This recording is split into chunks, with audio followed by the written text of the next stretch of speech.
आपल्या शहरातील प्रत्येक घडामोडी लेटेस्ट अपडेट पाहण्यासाठी आपल्या पब्लिक मीडिया चॅनलला लाईक, शेअर, सबस्क्राईब आणि फॉलो करायला विसरू नका। सर्वसामान्य व्यक्तींना, विशेषतः वृद्धांना बोलण्यात गुंतवून हातचालाकी करून आणि भुरळ घालून सोन्याचे दागिने लंपास करणाऱ्या टोळीचा उल्हासनगर गुन्हे शाखेनं पर्दाफाश केलाय। या टोळीतील राजू चव्हाण, रमेश जयस्वाल, संजय मांगडे आणि दागिने विकत घेणारा सोनार रामसिंग चौहान याला उल्हासनगर गुन्हे शाखेच्या पथकानं मुंबईमधून अटक केली आहे। या टोळीकडून या पथकानं 12 गुन्हे उघडकीस आणले असून तब्बल 17 लाखांचे सोने हस्तगत केले आहे। हा जो सध्या रामसिंग चव्हाण आहे, हा ज्वेलर्स आहे मुंबईचा, तो रिसिव्हर आहे ज्यानं या आरोपींकडून मुद्देमाल घेतला होता आणि त्याची विल्हेवाट तो लावणार होता।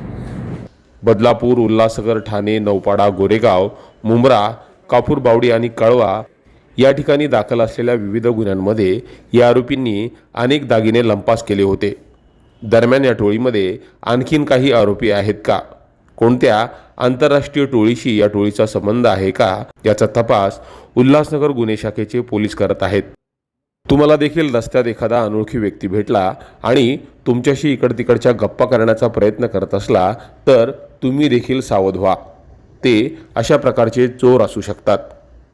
Public media bureau report.